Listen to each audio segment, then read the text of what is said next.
everybody. That's the wrong screen. How are we doing today? How's everyone doing tonight? Ooh, breaking news. What's this? Oh, I already know about that. How's everyone doing? It is a gorgeous Thursday, and I am exhausted. I was supposed to get home an hour and 45 minutes ago, and I got home 45 minutes ago because I had a 4 o'clock closing that decided to take forever to get done. So, but it's okay because we made it. We survived the week. Well, almost. We've almost survived the week. It is still Thursday, but tomorrow is Friday. I've got a nice quick day tomorrow, and then we all get to have fun on the weekend. And don't forget, next Thursday or next Friday is the Savannah meetup. And I'm hoping to make it. But we'll see. How is everyone doing? Hokies is here. Marianne, how are you? Lily is here. And MASH. What is this?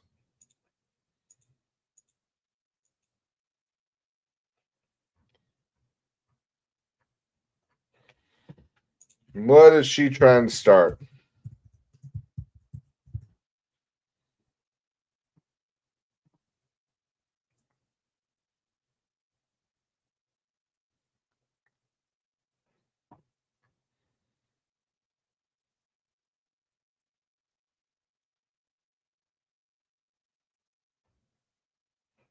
We talking about the CIA shit?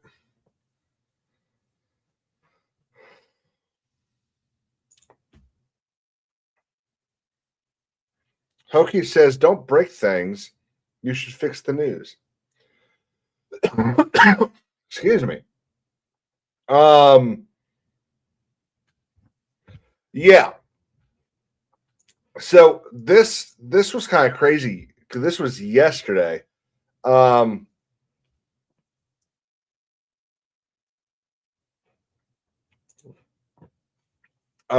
This was yesterday that all this news came out that Loomer was pushing, and so was a whole bunch of media.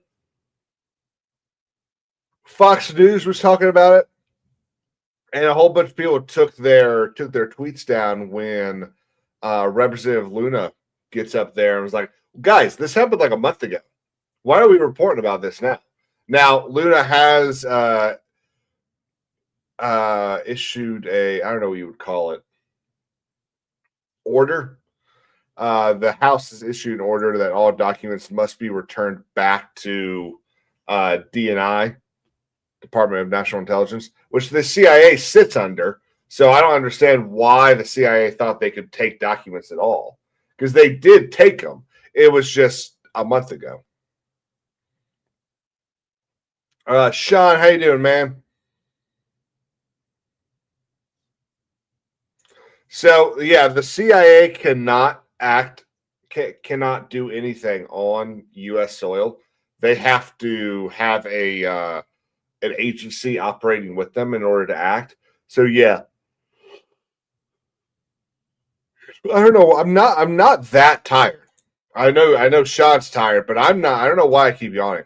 So in order for the CIA to actually have raided her, there would have had to have been some sort of other agency with them. So I was going to wait to talk about it. I still probably will. Let's see how everyone else is doing. How are y'all? Anyone got any good news?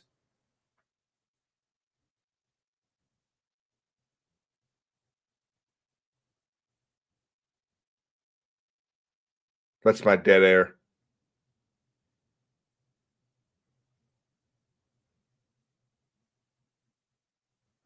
Let's see.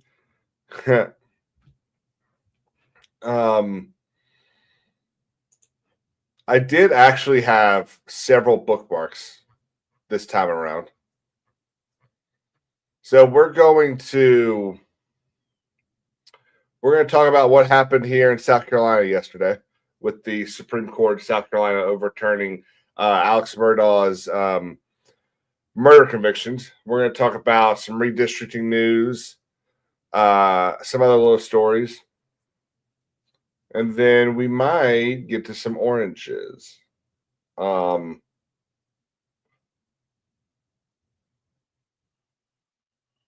There is this lawsuit floating around that I kind of want to take a look at, and I'm hoping that I can actually or I was hoping to actually find a actual filed lawsuit, but I could not. And of course, now the tweet is unavailable.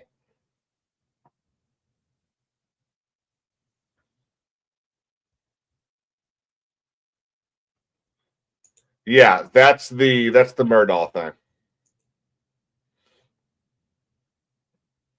Let me see, because Jay sent it to me as well. Let me see if that's still there.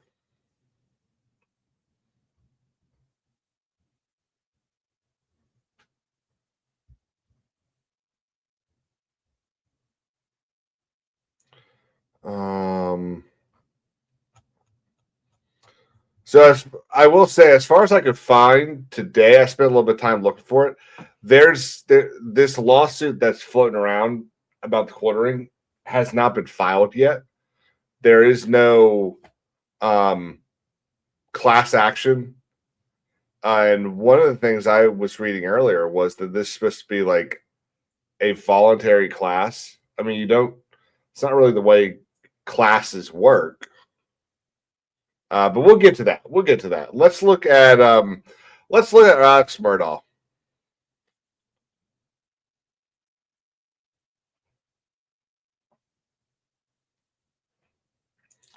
Well, and Lily, that's one thing we'll talk about as well. So let me get the order up. South Carolina Supreme Court.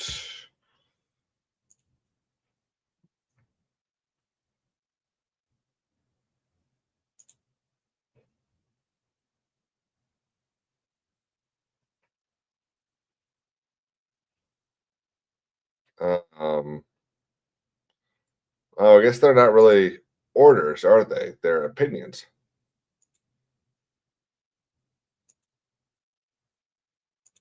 The state versus Richard Alex Murdaugh.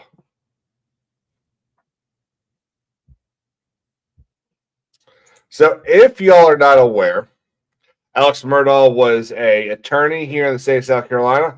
He and his family wielded huge amounts of power. In the Low Country, he was basically a king. Like, literally could have done whatever the hell he wanted. And he is accused not only of, was convicted of a whole bunch of stuff involving stealing funds from clients, stealing I don't even remember what all the other financial crimes were. Not operating his trust account correctly. A lot of these are kind of lawyer specific things. But then he was also, as everyone knows, charged with the murder of his wife and son. And he was found guilty.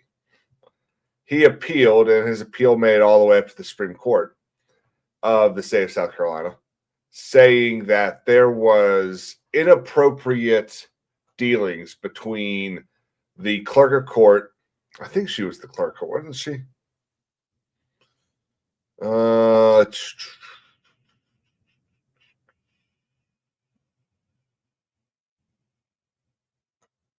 Wasn't she?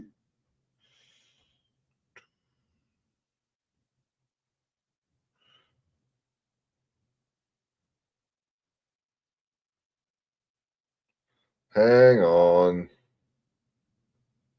Yeah. County clerk. She was the county clerk. So what they ended up having to do for this case was they had to basically grab people from all over the state. So The judge wasn't a Colleton County judge. They had to get a judge from Sumter County to hear this case. They had to get 2 different clerks from outside of Hampton County, where he was predominantly active, so that there was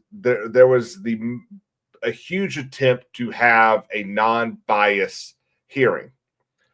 And what this county clerk ended up doing is the whole reason that this got even halfway to the Supreme Court, not let alone to the Supreme Court. Why are some of these gray? I don't know. So let's look at this. Okay, so this is what the Supreme Court said.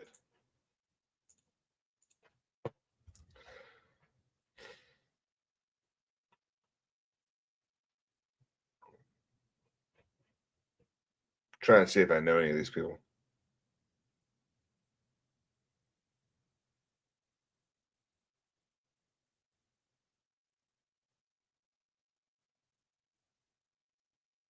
Holy shit, I do. All right, so for 6 weeks, I'm going to read this. I actually found this kind of entertaining. For 6 weeks in early 2023, the eyes of the nation focused on Colleton County, where the state prosecuted notorious former attorney Richard Alex Murdaugh for the murders of his wife Maggie and son Paul. Both the state and Murdaugh's defense skillfully presented their cases to the jury, as the trial court definitely presided over the complicated and high-profile matter. However, their efforts were in vain because, and this, oh my God, this blows my mind. However, their efforts were in vain because Colleton County Clerk of Court Rebecca Hill placed her fingers on the scale of justice, thereby denying Murdaugh his right to a fair trial by an impartial jury. And she didn't just push the scale. She put her whole fucking hand on it and pushed it. Our justice system provides, indeed demands, that every person is entitled to a fair trial, which includes an impartial jury untainted by external forces bent on influencing the jury towards a biased verdict. Although we are aware of the time, money, and effort expended for this lengthy trial, we have no choice but to reverse the denial of Murdaugh's motion for a new trial due to Hill's improper external influences on the jury and remand for a new trial. Because we order a new trial on this basis, it is not necessary that we review every evidentiary issue Murdaugh raises on appeal. So, yeah, Sean's right. So what this clerk did, and I'll kind of break down all the information in a bit, but she had improper conversations in front of jurors.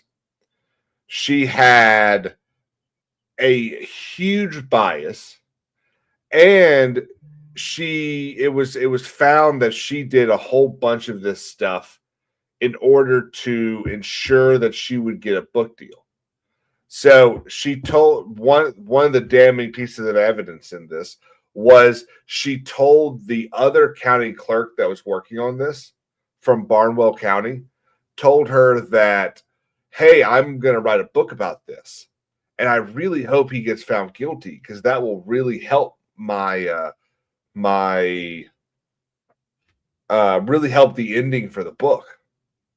And to which she did. Hoagies, that's another thing. So my issue here is going to be that I didn't really pay attention to the trial. I didn't really care. All I saw was a crooked attorney that committed murder. It wasn't, I don't get why it was so appealing to so many people. There were people that lost their mind over watching these, watching both the trial and then all of the different, what are they called? Documentaries that came out about it. I got a friend of mine that just gets, I don't know what it is, but every now and then he'll just like fall into a documentary kick, and he'll watch like 20 different things. It's like, dude, almost none of what that thing is telling you is accurate. So let's go through this. We don't need to talk about the judge. The judge wasn't there. So this thing, I know people that know that judge, the judge that heard the case. There are people that say that she was extremely biased because her son passed away from drugs. Everything I know about that judge, I disagree. I think she was more than capable of being a honest, good judge. Could there have been bias? Sure, there could have been, but everything I know says that there wasn't any, or at least not enough to make it worth, complaining about. But let's move to Miss Hill first. Okay. Hill is judge was a guy. What?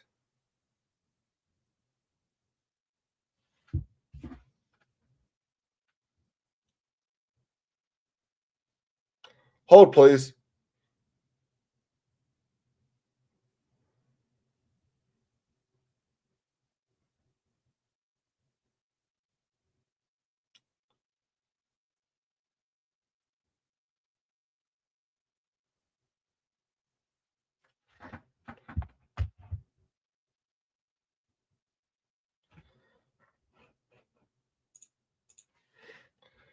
Let's see. Alex Murdaugh, trial judge. Okay. How about maybe maybe it was the appeal judge.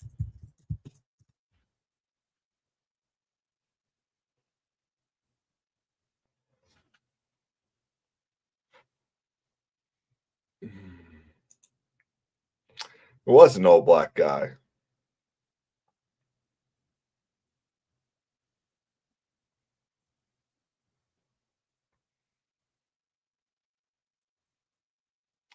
Damn.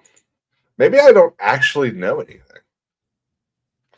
Let's see.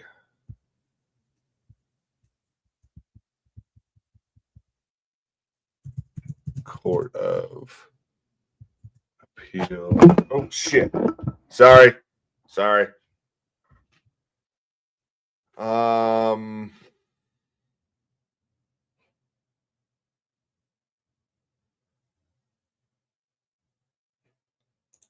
Okay. I'm pulling up the Wikipedia article on this.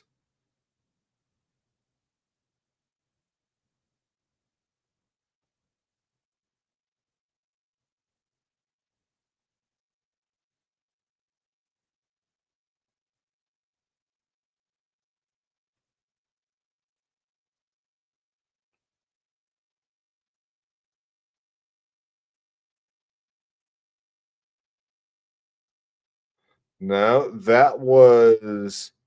that's a dude.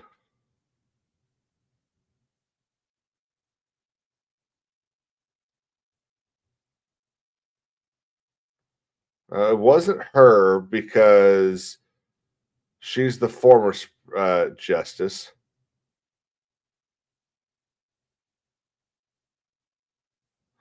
I don't know. Maybe it was Rebecca Hill's trial. Maybe that's the judge I'm thinking of. Let me look that up real quick. No, the clerk Rebecca Hill was dirty as sin.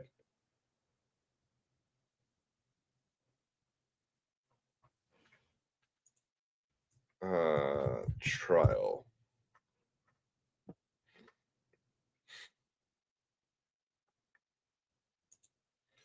Of course. Oh, no. I thought this was a People article, but no, it's not.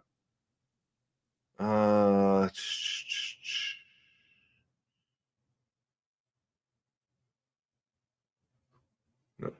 Okay. I mean, I'll figure it out later. Damn. I thought I had a nice little cool story, but I don't. So let's look at what the first little nugget here about her actions were.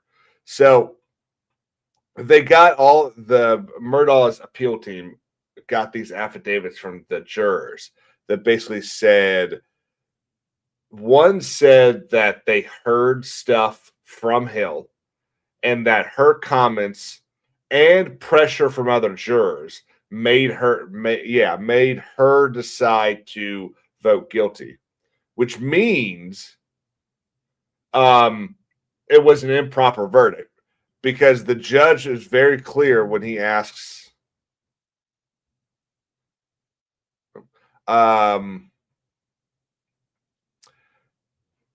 during the hearing, the post-trial court asked each juror if the guilty verdict was an accurate statement about their verdict at that time, and whether their verdict was based entirely on testimony, evidence, and law presented in the case, and whether they heard Hill make any comment about the case before the verdict.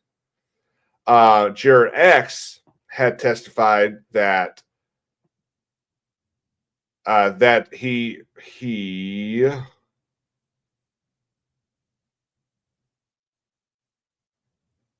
I'm pretty sure X is a he and Z is a girl. X said that he heard the statements and that they did not impact his verdict. Z said, and Z is one of the ones that actually submitted an affidavit for Murdaugh.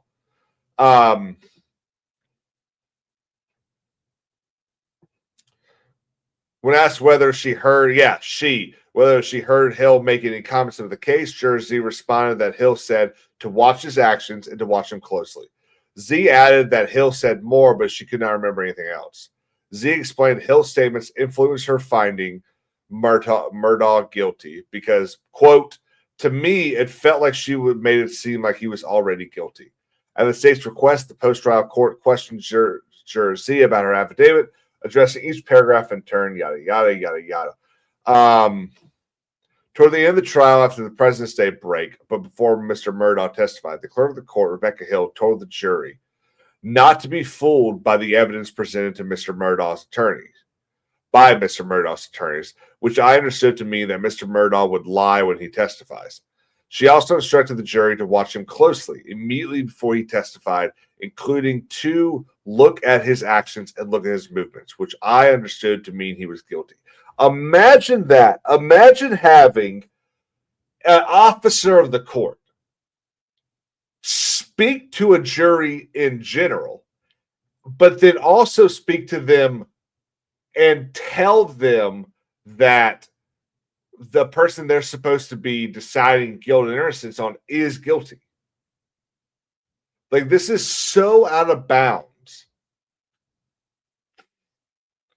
And this is why the court says, because we order a new trial on this basis, it is not necessary that we review every evidentiary issue Murdaugh raised. There's like 15 other reasons Murdaugh appealed, but the Supreme Court didn't even have to get to those because this was so egregious. I understand that he's probably a pretty bad dude. I get it. You know, there's a lot of people that watched the hold up. There's a lot of people that have watched the different what are they called? Documentaries and stuff that have all of their opinions about this, that think all this stuff and believe they know exactly what happened. I get it, okay? But you cannot allow the justice system to fall by the wayside just because someone's mean looking.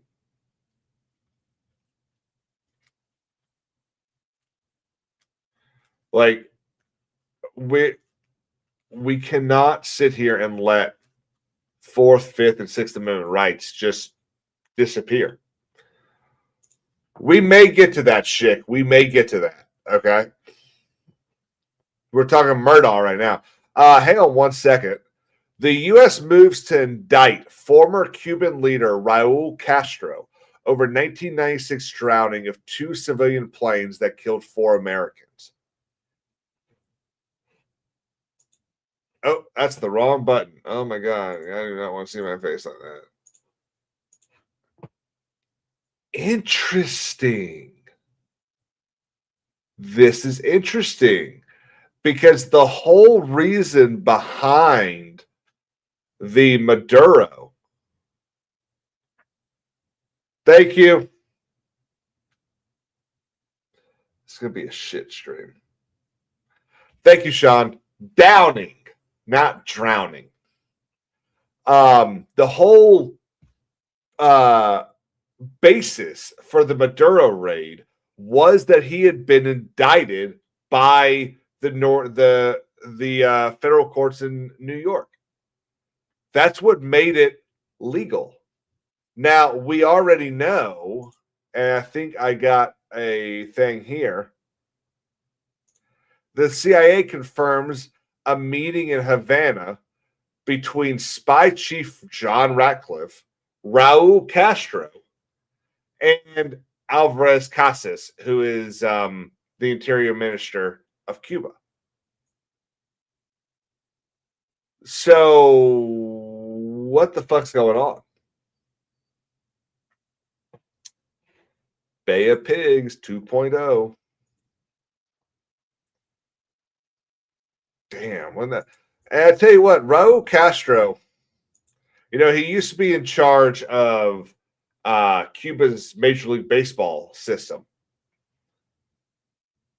It was he and Obama that worked out the posting system for Cuban players, which Donald Trump removed in 2017. And it's one of the only things Trump's done that's made me really upset because it actually increased human trafficking.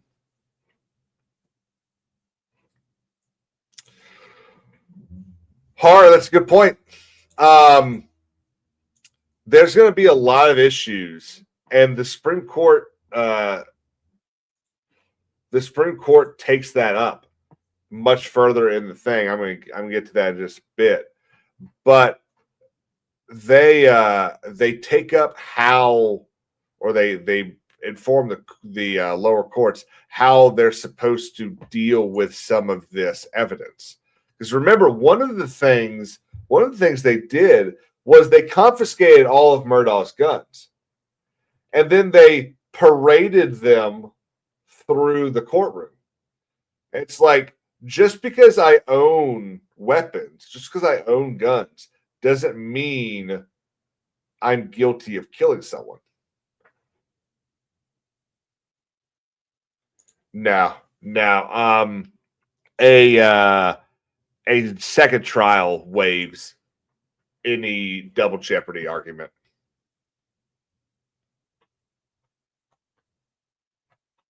Okay.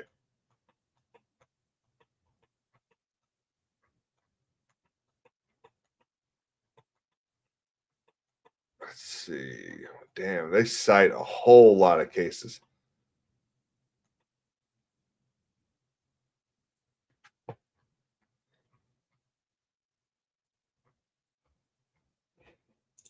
Netflix does that shit all the time. Hulu does it too. When Hulu did the documentary and the TV show about the little girl that was actually like 30, there's a whole bunch of stuff that's not factual in that as well, that's presented as fact. So this is what, there's a lot of people that were involved in this case that believed Murdaugh was found guilty of the murders because of all the evidence of the financial crimes. And so I want to look at this because the Supreme Court here is telling the lower courts how to deal with this evidence. Because we order a new trial on the basis of Hill's improper influence, which she is not in jail for, by the way.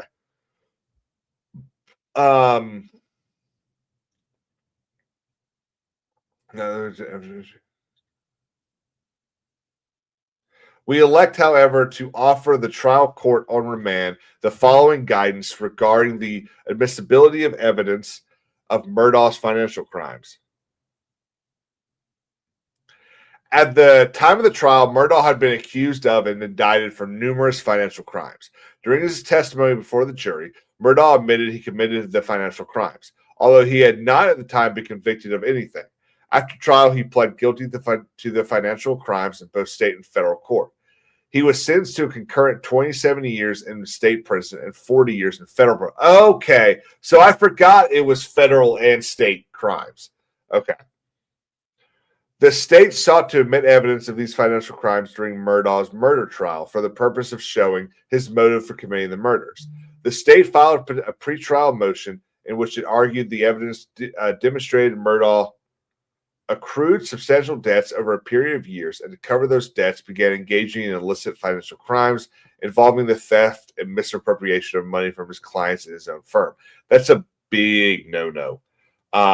One of the things that we have to do as attorneys is if we have trust funds, if we have any sort of trust account, we're required to audit those accounts on the month, and no one is allowed to send money out of them other than us. And if you do, like if you overwire, then and something bounces, the bank is required to notify the bar. The state emphasized that several series of events unfolded in the weeks and days leading up to the murders threatened to expose Murdaugh's financial crimes. The state wrote in its motion, quote, all of these factors start to converge on June 7th, 2021, the day of the murders. The state explained its motive theory. The murders served as Murdaugh's means to shift the focus away from himself and buy himself some additional time to try and prevent his financial crimes from being uncovered. Man, I'm getting a whole bunch of news. Hang on a second, guys. Let me refresh this.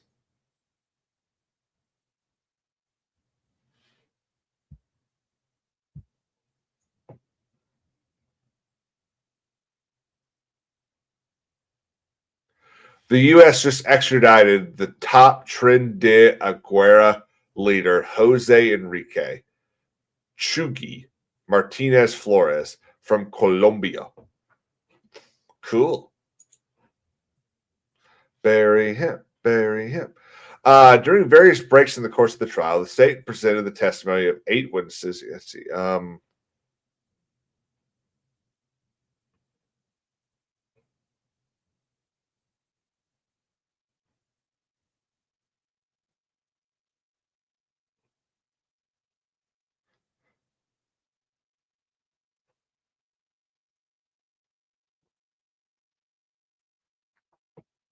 Let's see.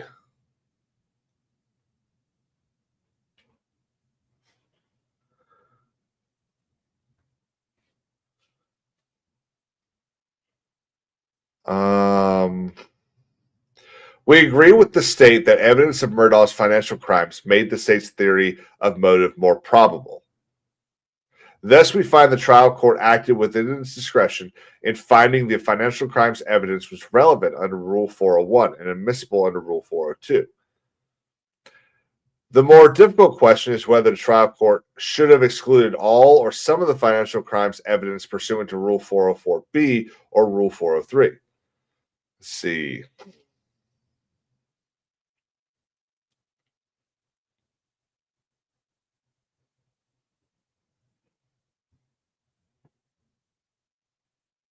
We each agree, however, that as a decision within the discretion of the trial court on the facts.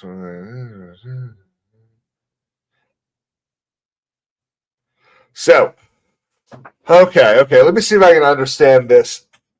This is the thing that makes reading these not just in.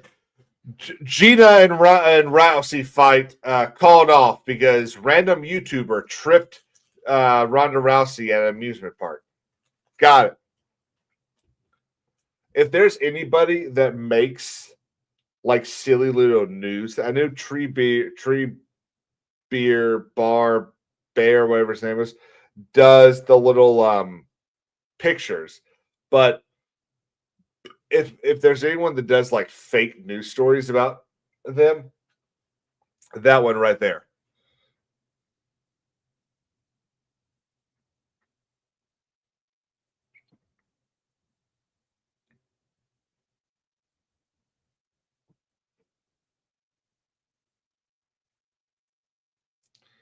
Okay, so all 6, 7. I think it's 7. Honestly, I don't remember how many are on our Supreme Court. Let's see. There's probably a picture in the about. There are 5 members of our Supreme Court. All 5 members of the Supreme Court held that the trial court allowed the state to go far too long and far too deep into aspects of Murdaugh's financial crimes that were not probative of the state's theory of motive, which gave rise to considerable danger of unfair prejudice and therefore should have been excluded. Ooh. As to whether the trial court should have excluded all evidence of Murdaugh's financial crimes, now we get to dig through case law.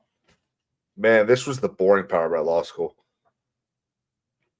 I heard about that. Apparently, it involved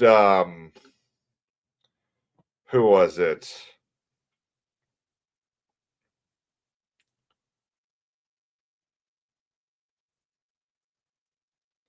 I saw a comment about who it involved.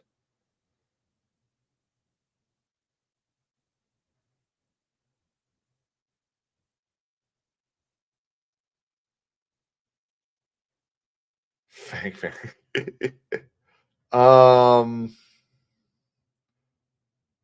No, it's not on there. But apparently it was. No, it wasn't Little X. No. Let me see if I can find the thing that I saw. Oh, you know what? I think it was on the news. The little news tab.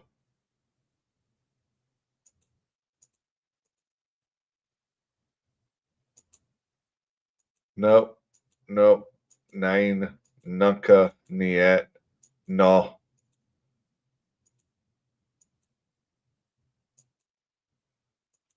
It was somebody involved with that. It wasn't like an official, but it was someone involved with the entourage. Schick for $4.99 and doesn't even say a damn word. Just boom and not a word. Man, I appreciate it. I hope you're having a great night. I hope your Thursday was great. I hope you have an even better weekend.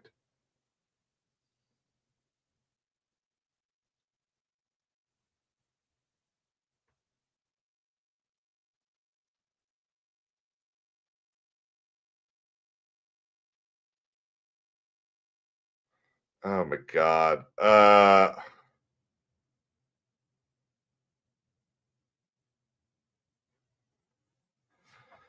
Damn it. Elon or Jensen? Which one's Jensen?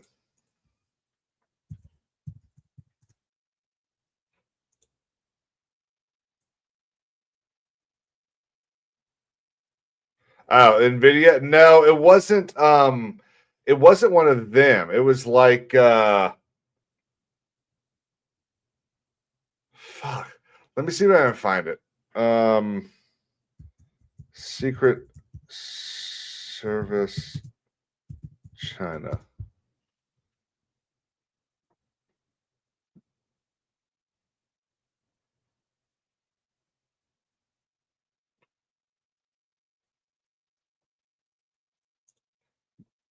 Let's see.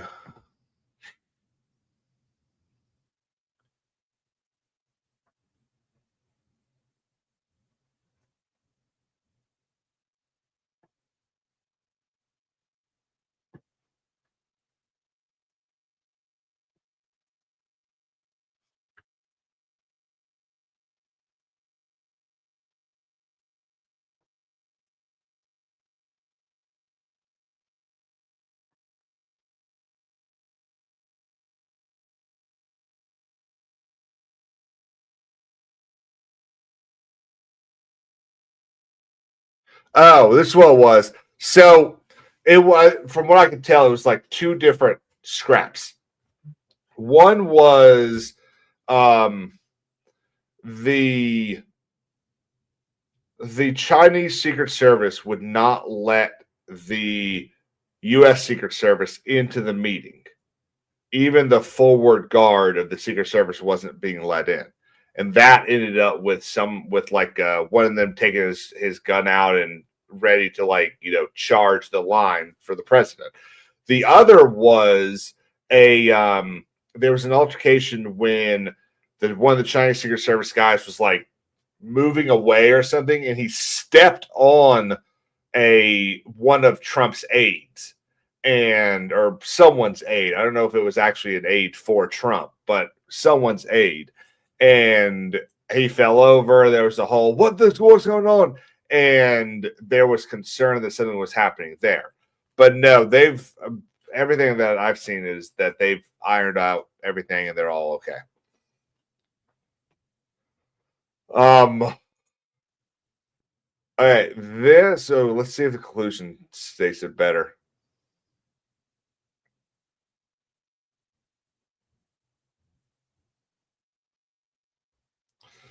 No, you know what I'm going to do?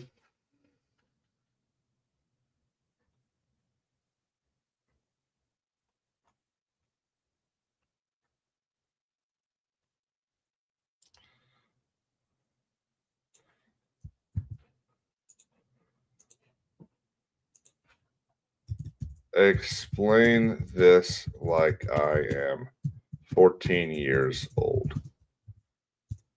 I wonder what it's going to give me.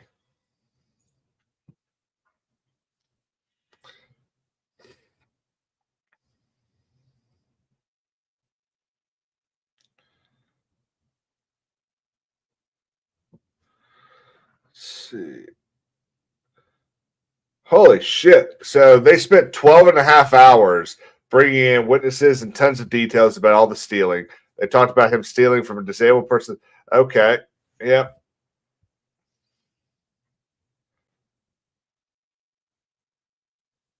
See, now this is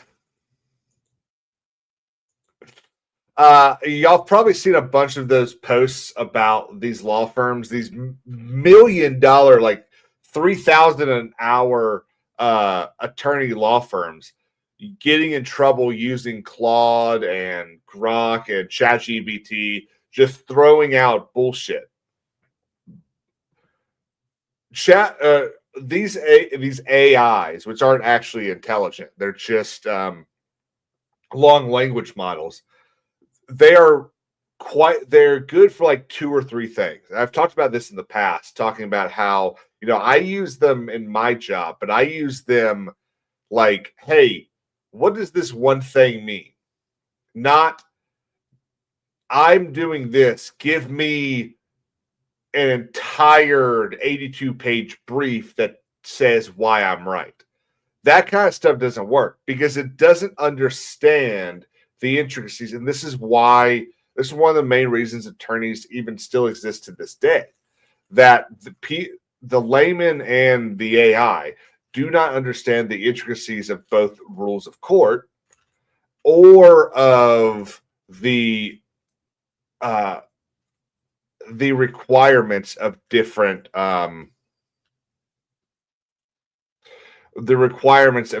states. I had someone the other day walk into a closing and say, well, ChatGPT told me this. It's like, that's really cool that ChatGPT told you that, but ChatGPT doesn't know what the hell it's talking about.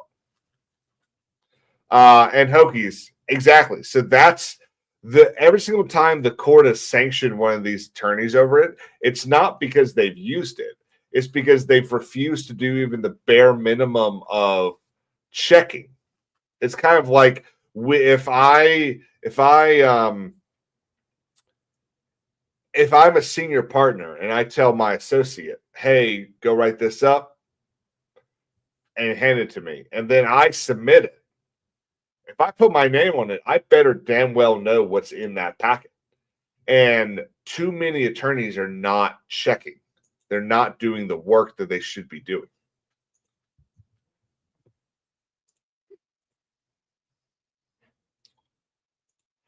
But yeah, so all of that in B basically boils down to that the Supreme Court feels that the trial court allowed Judge Clifton allowed the prosecution of the state to go way too far. Now, what's funny is the state is Alan Wilson in that case, and Alan Wilson is currently running for governor of South Carolina here. He came out the other day. He came out yesterday and said that the state will be aggressively pursuing a retrial. And then Alan Wilson's opponents decided to act as if Alan Wilson had fucked up the trial. And one of the what do you call it? News organizations here in South Carolina called Fitz News, which I've never been a huge fan of. I don't know. Sometimes they seem like they bring this Yankee aspect to the South, where everything should go a certain way, and it's like, no, that's not how we do things down here. But I was a big fan of this. They posted this. In calling balls and strikes on Murdaugh, there's zero evidence to suggest the office of AG Alan Wilson did anything other than an incredible job during this case. Today's reversal is attributable to misconduct by disgraced county clerk of court Becky Hill, and in part admissibility decisions made by Judge Clifton Newman. Not anything prosecutors did or didn't do. Those trying to score political points on this because Wilson is running for governor are quite frankly talking out of their asses. And I approve. I approve this message. Because when things like this happen, when career issues or bad timing affects races like this, people want to use that as people want to use that as a way to just sling mud, and we need to be better than that. One example I had was, let's see. Yeah, October surprises. Very much so.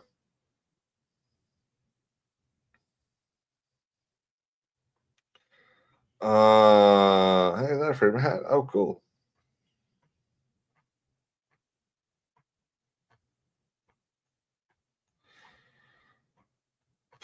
I'm going to move on. Let's talk about China. Who wants to talk about China? So Trump and the administration a whole bunch of the administration are over in China, and it seems to be going well. The White House released a statement this morning, I believe. It's so weird having to kind of figure out where we are in that meeting, because we know Trump's supposed to be flying home tomorrow. But is that tomorrow here or tomorrow there? Because it's like 15 hours ahead. This isn't like when he's over in the UK for a state visit. I mean, he is 15 hours ahead of us right now. So this is what the White House said. Let's zoom in on this. President Trump had a good meeting with President Xi of China. The two sides discussed ways to enhance economic cooperation between our two countries, including expanding markets access for American businesses in China and increasing Chinese investment into our industries. That line scares me. I'm not a huge fan of that. I do think it's necessary until the economies of the world stop being as global as they are. I do think it is necessary to trade with China. We do need to be able to trade with China. The problem is when we allow China to take control of that. Like, I don't think we should allow China to own land in the United States. I don't think we should allow China, and that's different from allowing Mr. Lee, who has become domiciled here and has become a United States citizen, from owning land. That's different. Because just factually it is. We can sit here and debate whether or not Mr. Lee is a spy all we want, and we'll do that ad nauseum till the day we die. But there is a difference between the country owning land and a person owning land. Leaders from many of the United States' largest companies joined a portion of the meeting, and I want to look at that. I'm pretty sure. I think I think the White House posted a video of it. It's actually quite remarkable.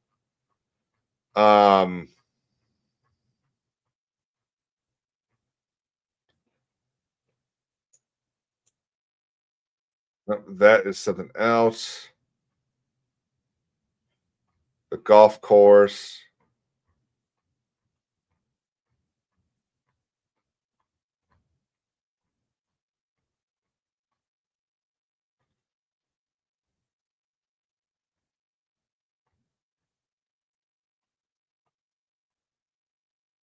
May 13th. No, this is the other day. That was just yesterday.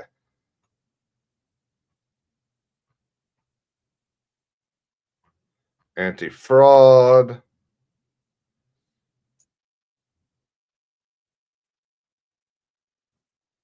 Here we go. Here we go. Well, this was actually pretty cool.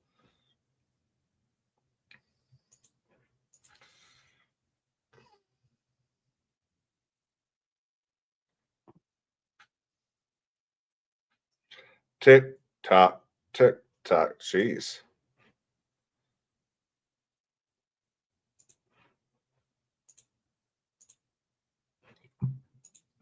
I'm still here, right?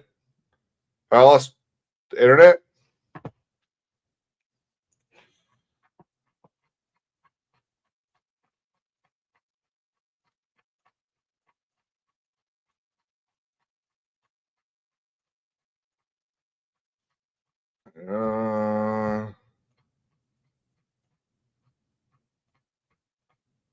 No, yeah, still here. Yeah.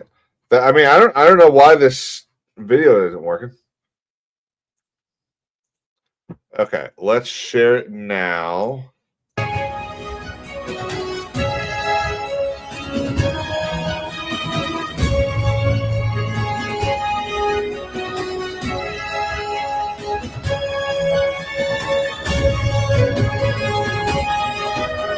Like, I mean, that's a pretty cool sight.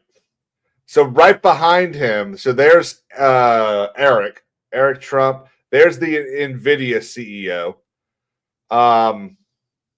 There's no one that's 6'8" right here, so clearly Elon's still on the plane. Nope. There's Elon.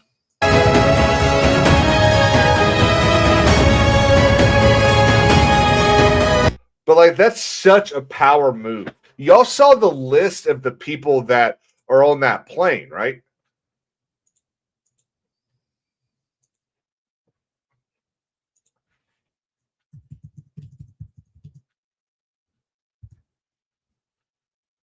I mean, you had people, that entire plane, when it's in the air with all those people, is worth like $11 trillion. Like, that's wild. So the White House goes on to say, leaders from the presidents also highlighted the need to build on progress in ending the flow of fentanyl precursors in the United States, as well as increasing Chinese purchases of American agriculture products. Okay. The two sides agreed that the Strait. This is the stuff that I think is really important to the right now. Okay, the two sides agreed that the Strait of Hormuz must remain open to support the free flow of energy. President Xi also made clear China's opposition to the militarization of the strait and any effort to charge a toll for its use. And he expressed interest in purchasing more American oil to reduce China's dependence on the strait in the future. Both countries have agreed that Iran can never have a nuclear weapon. I genuinely was hoping that this kind of talk would start lowering prices, and maybe it will. Maybe, but I was kind of hoping to wake up and WTI would be at like 95 because of this. It's at 102 right now, which kind of sucks. But this, I mean, this is good news. Well, and that's the other thing, the Middle East allies, Saudi Arabia, UAE, I think, are the ones that said we could not use their bases. And then literally like a week later, they were like, oh, sorry, yes, you can. Sorry, mea culpa, you can absolutely use them.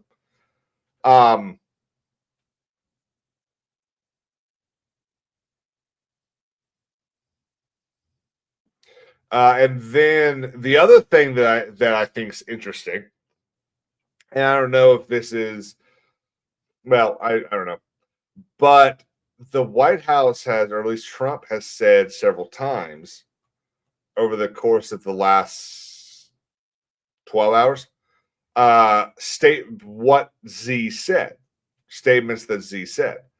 And China, as far as I have seen, Chinese media has not said the president never said that. So we don't have a case here of what we see that keeps happening in the Middle East when Trump comes on TV and says, we've kind of made this deal. It looks like this is what's going to go ahead. And then Iranian media shows up and says, no, that's not what we agreed to at all.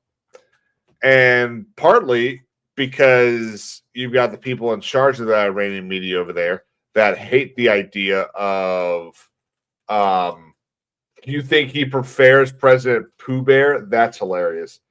You've got people over in Iran who hate the idea of America winning this at all. Even if they were able to play this off as we got what we wanted, which they won't be able to, especially if China won't support them.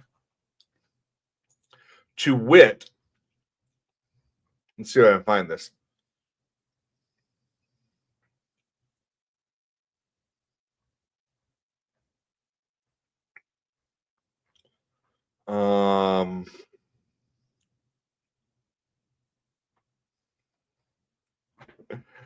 JD Vance says he likes the idea of sending Medicaid fraudsters to Gitmo. Let's do it. Do it.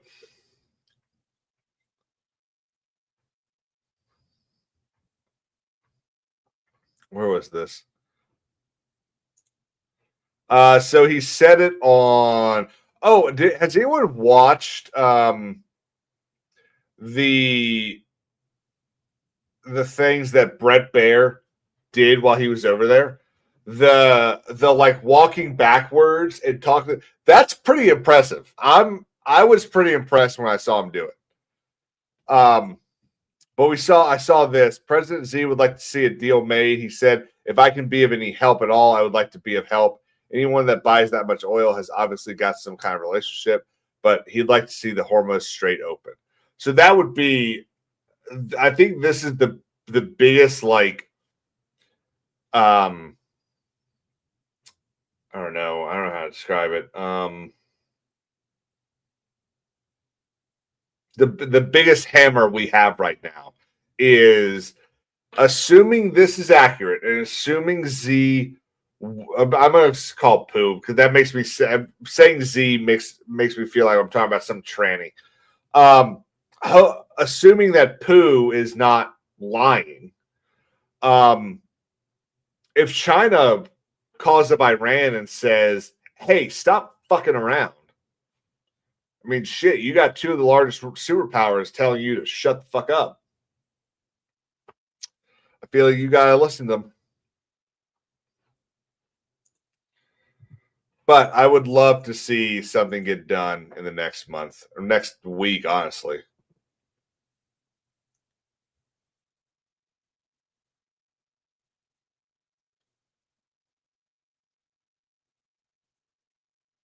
Oh shit. The CIA just posted this. That's it. I mean, that's where it is, Sean. You almost got to get to the point where you have to. We're gonna have to force the crazy people, and I would hope that once you have China and America saying, "Hey, stop being stupid," that kind of forces the crazy person to be just a little less crazy. But that's just me. I feel like it should. The CIA just posted this. These are photos of, oh, there's a new version. These are photos of the meeting. I have no idea who any of these people are. This guy looks the oldest, so I'm going to assume that might be Raul Castro. But I think Raul Castro is actually pretty damn old, isn't he? He asked the chat, like, and no offense to the chat, but he asked the chat, like, y'all know what the freaking former leader of Cuba looks like? That's such a dumb question. No, none of these are Castro. He's probably, this is probably him right here, that tiny little bit of the nose.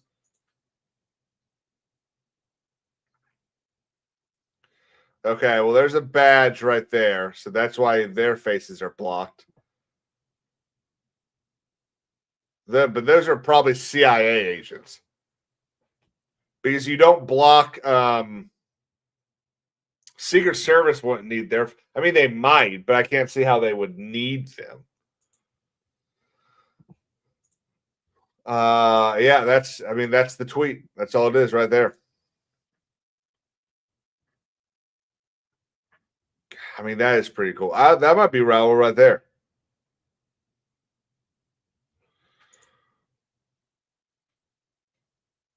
I'm not really a cigar person, but that could work.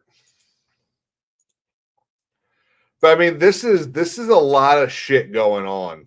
And the thing that sucks is all of this is going to get buried underneath the gas and stuff. And it's like it just sucks that the Iranians are so crazy. In fact, let's see if there's anything new on this.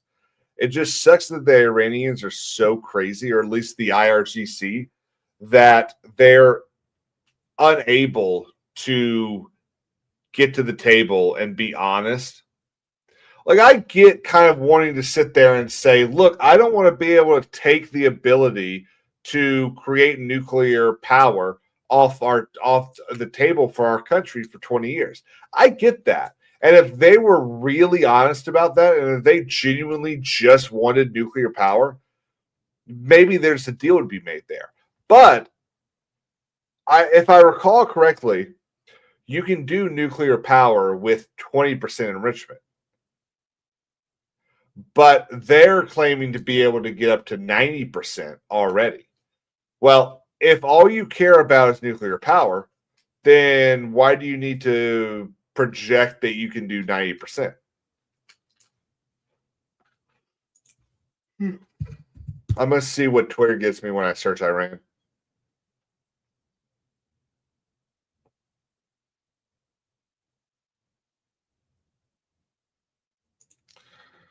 From the Hormuz letter, which, I mean,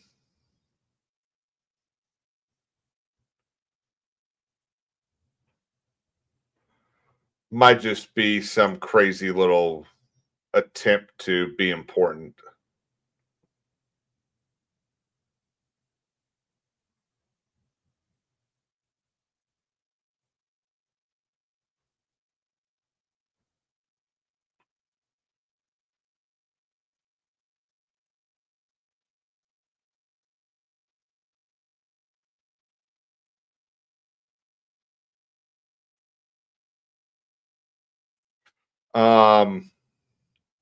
Flock of seagulls. What? Well, and yeah. So if only Kuwait was down there and not over here.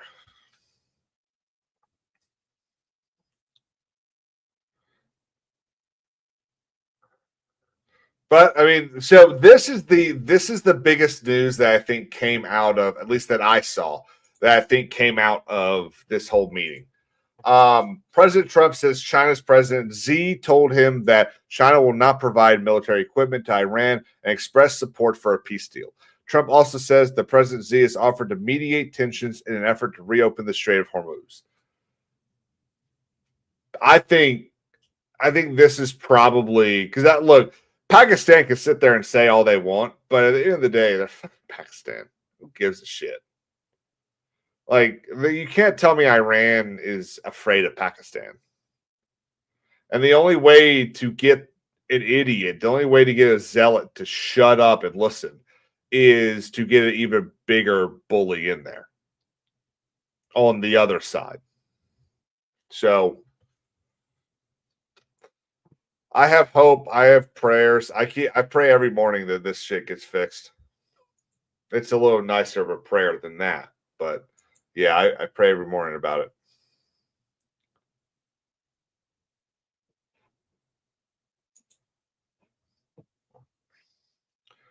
The sun is officially up in Beijing. Trump will take a friendship photo with Xi, have tea and lunch, and then board Air Force One for the USA. Now, here's the thing, okay, guys. There are reports. I was just seeing this. There are reports that Israel plans or is been told, either told or believes that once Trump gets back, it's on in Iran. So if that's true, well, how long does it take to fly from Beijing to DC? Flight from Beijing to DC Air Force One. So there's a 20-hour flight.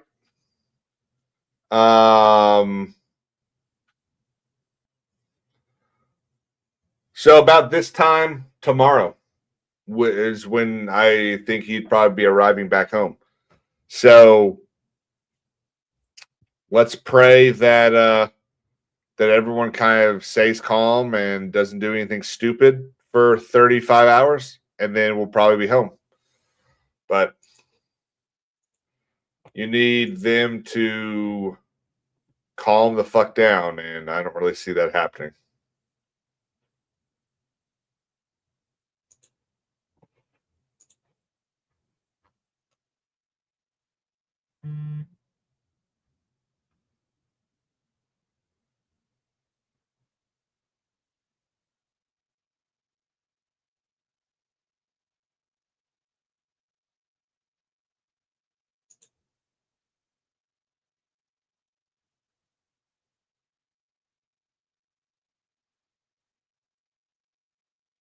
You know, I want guys. Let's look at this. Okay, I keep seeing this shit, claiming that confidence in the economy is at its lowest in 20 years. That inflation highest level since 2023. That the Fed is going to be left with no option but to raise rates. Here's one of the reasons why I think that's bullshit. Okay. I think that's bullshit because why is that bullshit? Hang on a second. Great stream. Good job. Let's just start with this one. Okay. Uber announced its numbers earlier this week. Yeah, I think it was Monday. Uber announced their numbers. Uber Eats usage is up 30% in the last quarter. In the last 3 months, 30%. If people were so concerned That would, I could see 10%, 8%. Okay, I get that. 30% tells me that the average consumer doesn't give a shit. They're not worried about $4 gas. They're just not. I don't like it. There's a lot of people that don't like it, but I don't think it's hurting people like we think it is. Overall, it's definitely hurting individuals, and then we see it all the time. But I don't think it's as terrible as it was 4 years ago, or 4 years ago, 5 years ago.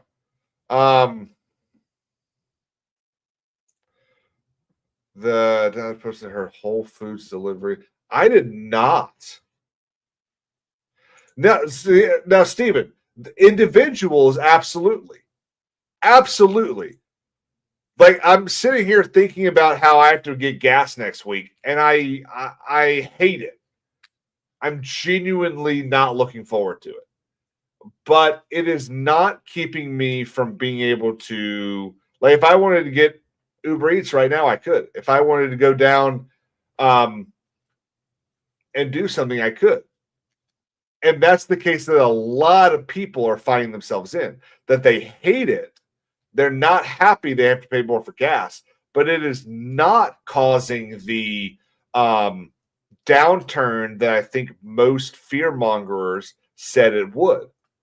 And also let's look at WTI, which is the main driving force of the American gas price. Okay.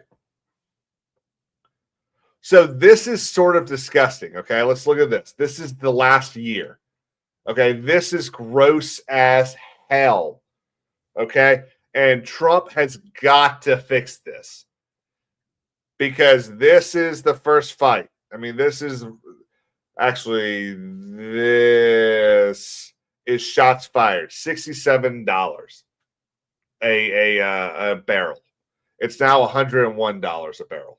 Okay. Well, and that's what they're estimating in June. Actually, this is futures. Okay. But let's look at the month. This is the month. It's been relatively steady. This was, when was this?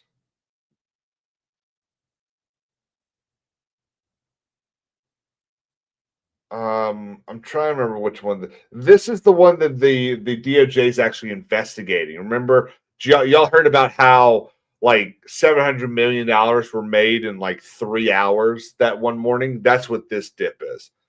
And then this one is the first time Iran was basically like, no. And then this is the finalized one. And then this is where we've been for like the last week. But this will drop. Let's look at, I think this. Yeah. So this is what I perceive. This thing will get down to like $70 a barrel. The second everything gets fixed in the Middle East, and they'll do it a couple ways. One, and they'll fix gas here in the country in a couple ways. One, they'll just basically, as that number goes down, gas will start decreasing. We've seen it every single time there's a prolonged dip in the last 2 months. Gas has gone down 10 to 20 cents. In fact, during the very first dip that made it look like, y'all remember when we were all kind of like, oh, wow, that was quick. It went down 50 cents in like 2 weeks. It was very quick. So what I think they're going to do is they're just going to flood the market. Because remember, UAE just left OPEC. Saudi Arabia is leaving OPEC, and Venezuela can do whatever the fuck they want now. So you've got three countries that together can spit out like 30 million barrels of oil a day. Whereas what they were spitting out was 9 million a day combined. So flood the market, make prices go down quickly, and then turn the tap off a little bit and let everything kind of settle. That's what you do. Yep. Ain't that the case? And yet now Steven, I will say, at least for me, they're getting there. They are pretty close to the worst I saw under Biden. Okay. If this continues, it will be hard to overcome that in the midterms. But if we can go, 5-6 months without five, let's go 3. If we can go 3 to 4 months with good gas prices, I think we got a shot to have a good turnout.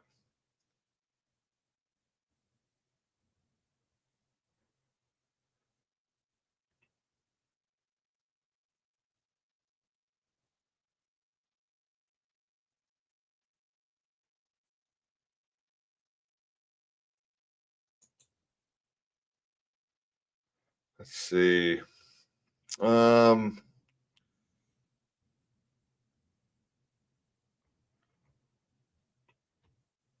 Scott Bassett says that we're going to talk about forming a board of trade with bilateral trade between the U.S. and China. And we're going to talk about a board of investment that will be possible for or be responsible for investment in non-sensitive areas. See, I'm okay with that. Okay. I don't have a problem with either us or them investing in each other's countries in non-sensitive areas. What's something that China makes that they're actually good with? I'm trying to think that's something that's not like robotic.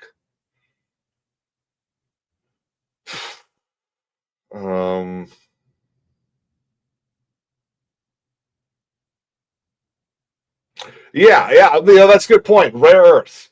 So we should absolutely try to invest in the rare earth metals they've got over there. Okay, they should be able to, maybe not should, could invest in construction.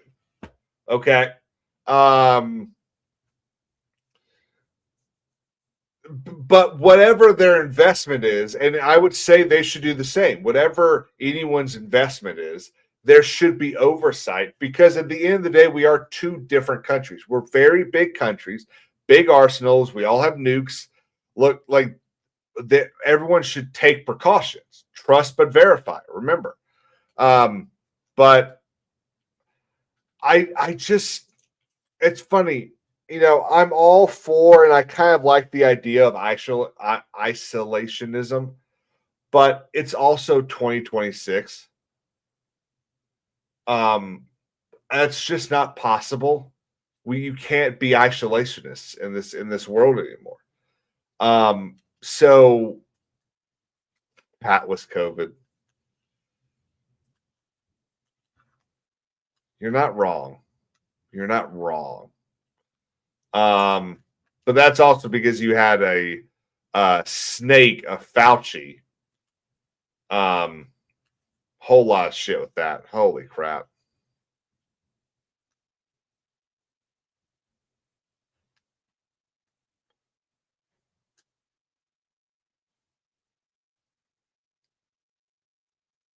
Buy all the soy. Well, that's something they said they're going to do. They're going to increase their imports of soy from the United States.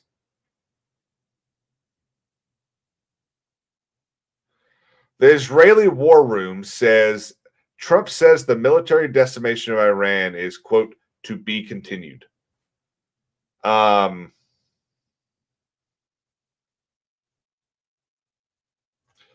really just want this shit to be over. I'm tired of it. I'm tired of it for a couple reasons. One, I'm tired of talking about it, guys. Like, aren't y'all kind of tired of me talking about this?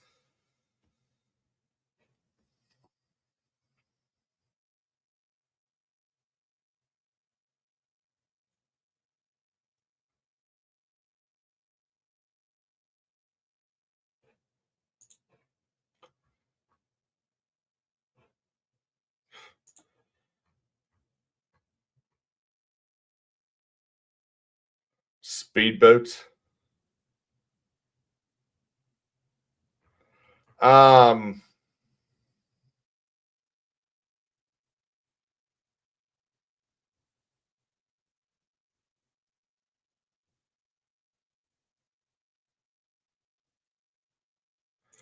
there's another thing people don't think about. The shipping fleets were constructing new tankers to phase out older ships, and they should be coming online soon. The like for China, for non-US countries, what are we talking about? Ah, yes, yes. How they're yeah. That shit is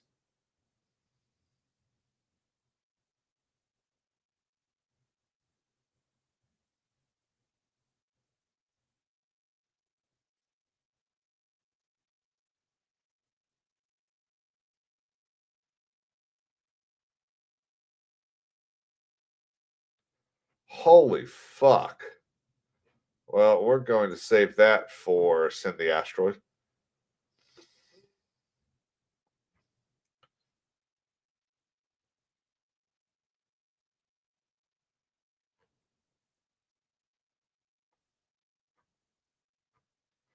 But yeah, there's other news going on over there too. So South Korea and Japan are supposed to have talks with Trump soon as well.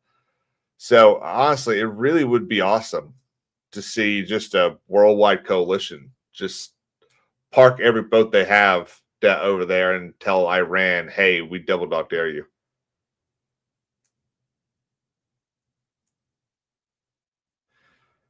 Or so the worst I ever paid for gas under Biden was like $5.30. Um, but I have premium, so that's why it's hurting me. It is hurting me. Like it sucks. Like I wish right now I had a regular car every day of the week. Can y'all see that I'm kind of stalling so that I don't have to talk about quartering?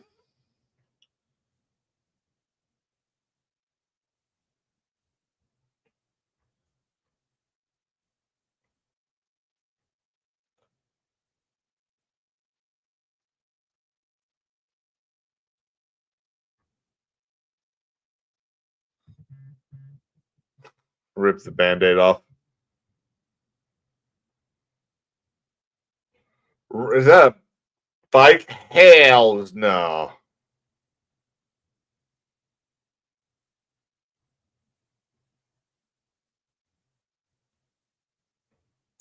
Of course it will. By the way, Henry McMaster, governor of South Carolina, has called a special session. It will start tomorrow. And out of it, we should get all 7 red seats in the state of South Carolina. Alabama went with 1 Democrat. I'm not super surprised. I think it would have been hard to get all of Alabama red.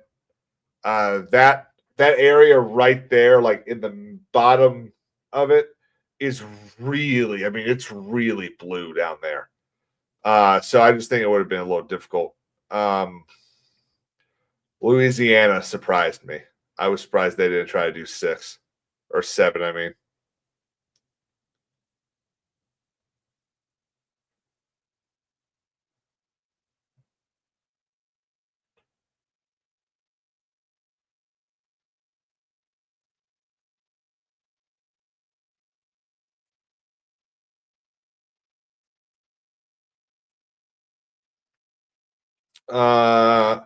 okay, fine, we'll talk about it. All right, I am not, understood, capital N, capital O, capital T. I am not getting involved in who did what, who's wrong here, any of that shit. Got it? That's not what I'm doing about this, okay? This is what I'm going to talk about. There is apparently a class action lawsuit being prepared against the quartering. Okay.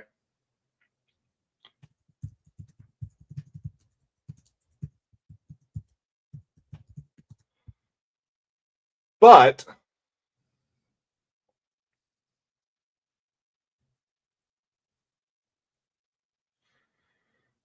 there's things about this that I think are a little.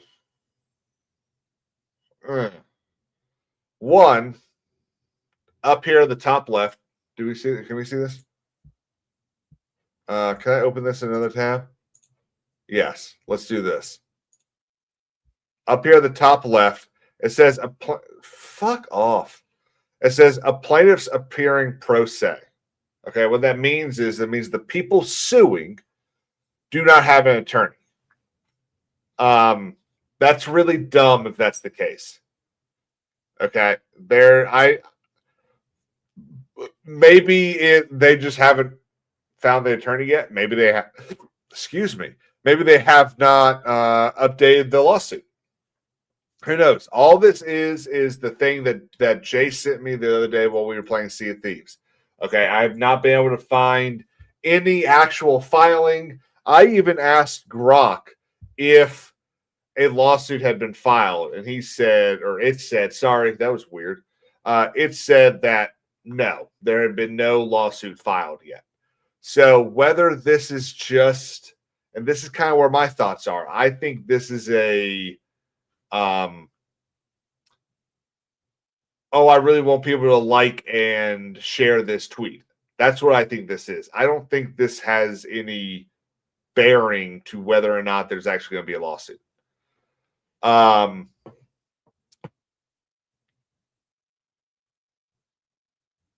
There was also somebody, I don't remember if this was just, and let me see if I can find it maybe.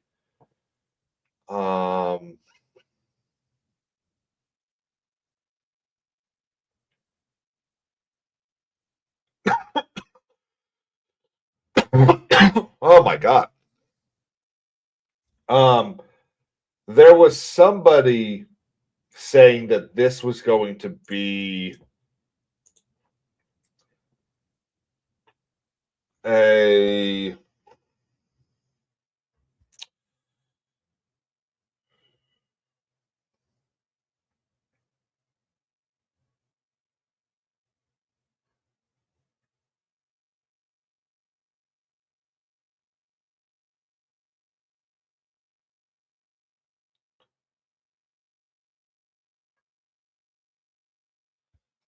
sorry, there's the dead air. There was someone saying that this was going to be like not an open class, because you have open classes. They're the way that class actions work. Let's see if I can get this right. The way that class actions work is you file to basically say, hey, we believe there's enough common denominators between these people that we create a class for this in regards to this lawsuit. And then depending on the state you are in, you can have an open class, which means until the judgment is finalized, anyone can opt into the class. Then you have a closed class, which means that the judge has to certify the class and say, this is the definition of the class. And on the 3rd of January of this year, the class closes. Okay, everyone in the class is in the class until this date, and then no one else can join the lawsuit. So those are the two different kinds. Okay, and I will refresh myself and correct myself next week if I'm wrong about any of this. This seems to be saying that they're going to be an open class. So let's see if California can this file in the Central District of California. Does California have open classes? Oh, there we go. Open class actions. Yes, California. Hang on.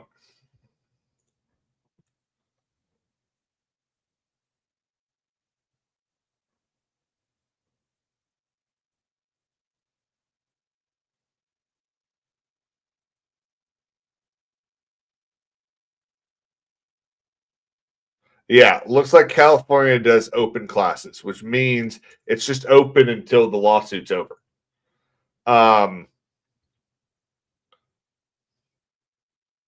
So soon, I think adding Alphabet / YouTube to this is a bad idea. I get why that's where the money is, but when we get our 1099, I mean, we get a 1099 from YouTube. We don't get a W-2. We are not employees of YouTube. I don't think you can hold YouTube vicariously liable for YouTube and by extension Alphabet / Google. I don't think you can hold them vicariously liable for what we do and say. Now, the thing that I'm upset about is I can't. They haven't shared the rest of this, and that makes sense because if this is not just an attempt to score social media points, if this is going to be a legitimate lawsuit, you don't want to push it out. You don't want to let. Hello? You don't want to let everyone else see what you're putting out. That's one of the things I wanted to say earlier about the Murdaugh stuff is I don't think people quite realize how much good news this is for Alex Murdaugh getting his appeal, because a new trial benefits the defendant. It's such a higher level than anything else because they already know where you're coming from. They know everything you're going to attack them with because you've already done it. So that makes sense why they would not release this. But I just think the only real way that you could tie YouTube to his actions is through this whole, and again, I don't really know a lot about what went on. Okay. I know that I remember reading a DM conversation between him and somebody else that I think worked at YouTube. That was supposed to be his guy at YouTube. But at the very end of that conversation, the guy says, by the way, I don't work at YouTube anymore. So you need to reach out to these people. Unless you can prove a connection between YouTube's actions and him, and that YouTube did it at his request, I don't see how you can do any sort of vicarious liability there. Also, vicarious liability only attaches to employers, and we're not employed by YouTube. At least I'm not. He might be.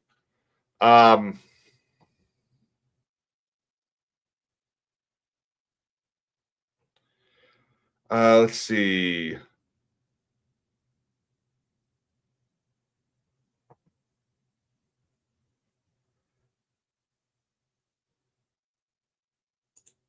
Would that be taking down a channel just because he wanted? So I think if you can prove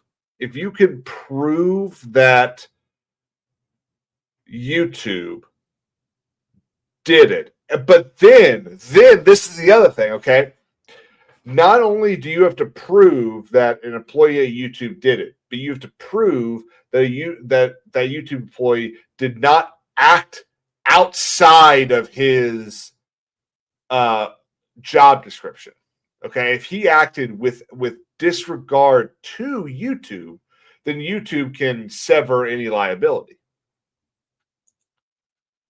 Horror Host said that's not going anywhere. Also, PPP told the guy posting about it shut up since it was hurting the clip's channel appeal chances. So is that the Kino Casino clips?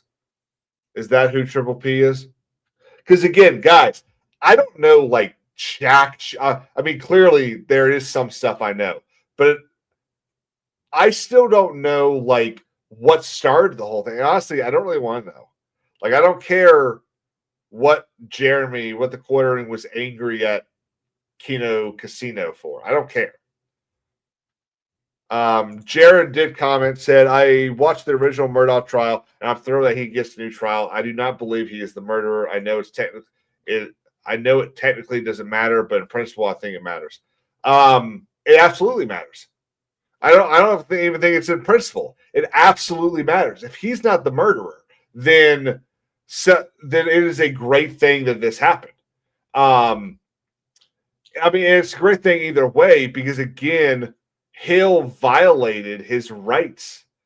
She violated his constitutional rights, and we could sit here and talk about how evil. And I was saying this earlier. We can sit here and talk about how mean he looks and all that kind of stuff.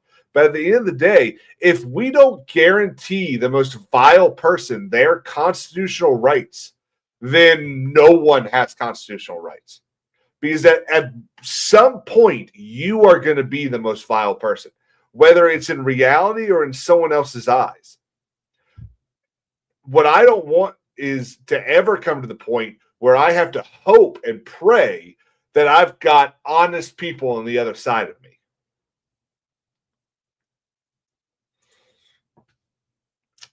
Would not surprise me. Hoagie said, I wonder what they have that they think they can prove it was him that. So again, guys, I don't know what half of it is. I'll be honest, I'm not really sure I know what false flagging is. Unless it's just saying, hey, this is a bad video when it's really not a bad video.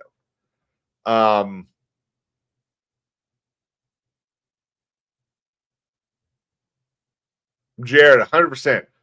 What I mean is he will still be in prison for the financial crimes. He's a piece of garbage, but the legal principles matter. And it also matters not to be convicted of a murder you didn't commit. Absolutely. But yeah, like if false flagging involves doing something more than mass spamming, take this down, then I don't know what it is. So, like, that's how kind of far removed from this craziness I am.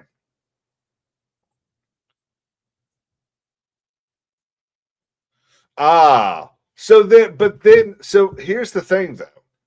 It would also all, again, based on the 1% of the story that I'm aware of, it would also depend on whether or not Kino was actually ban evading. If they were, well, that's in the TOS. If they weren't, then he effed up. But yeah, that's where we're at. I did have an idea that I was going to open the stream with.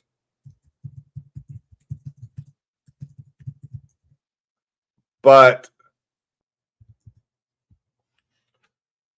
I've completely forgot.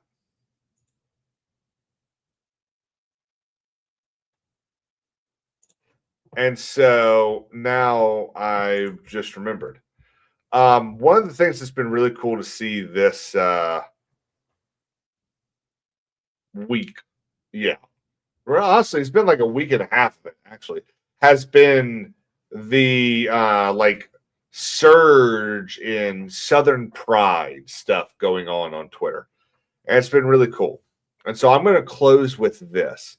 This is Robert E. Lee's definition of a gentleman. The forbearing use of power does not only come from a touchstone, but the manner in which an individual enjoys certain advantages over others is a test of a true gentleman. The power which the strong have over the weak, the employer over the employed, the educated over the unlettered, the experienced over the confiding, even the clever over the silly, the forbearing or inoffensive use of all this power or authority, or a total abstinence from it when the case admits it, will show the gentleman in plain light. The gentleman does not needlessly and unnecessarily remind an offender of a wrong he may have committed against him. He can not only forgive, he can forget. And he strives for that nobleness of self and mildness of character, which imparts sufficient strength to let the past be but the past. A true man of honor feels humbled when he cannot help humbling others. And that, I think, is something that is long missing, not only from the mainstream conversation, but from the interactions of people left, right, and center. At the end of the day, we are all American. At the end of the day, we are all God's children. And to hold on to grudges that are 20, 30, 180 years old, if you know, you know, is the height of anti-Americanism, the height of civilization. Just my thought. Guys, thank you all so much for being here. Schick, thank you for the super chat. I hope you all have a great night. I hope everyone enjoyed it. It was a little bit of a shit show, I'll be honest. I've had better. Last week was really good. Last week was awesome. But guys, I hope you all have a great time. I'll see you tomorrow night on XCast, assuming we have it. I know Beardo is over in California. Oh no, that's Vegas. He's in Vegas. But X-Wing's supposed to be free. I'm supposed to be free. I'm assuming Joe's free, but Joe's always super busy, so we'll find out.